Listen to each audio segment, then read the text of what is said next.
Il y a plusieurs années de ça, je participais à une réunion de planification qui portait sur la planification ou l'installation d'un atelier de soudure dans l'école où je travaillais.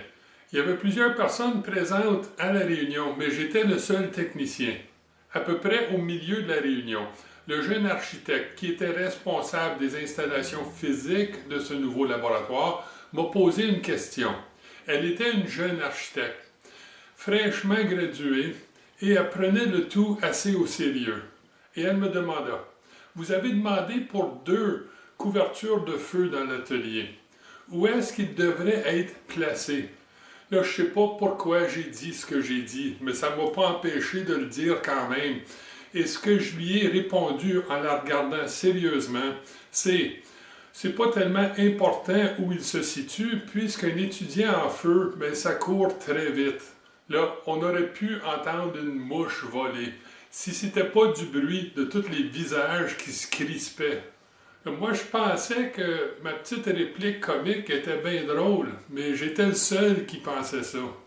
Et ensuite, après quelques secondes de silence qui m'ont semblé comme quelques heures, ben, les choses se sont replacées, puis on a continué avec la réunion.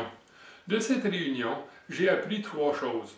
La première est qu'on travaille dans un milieu dangereux. Je veux dire, on n'est pas des pompiers, on n'est pas des policiers, on n'est pas des soldats, mais n'empêche qu'on fait face à certains dangers à chaque jour. Et pour nous aider à faire face à ces dangers, on a tendance à faire des blagues un peu plates. La deuxième chose que j'ai appris, c'est que plusieurs personnes dans le domaine de l'administration ne partagent pas ce sens tordu d'humour. La troisième chose que j'ai appris, c'est qu'avoir de l'air fou de temps en temps, c'est vraiment pas si pire que ça.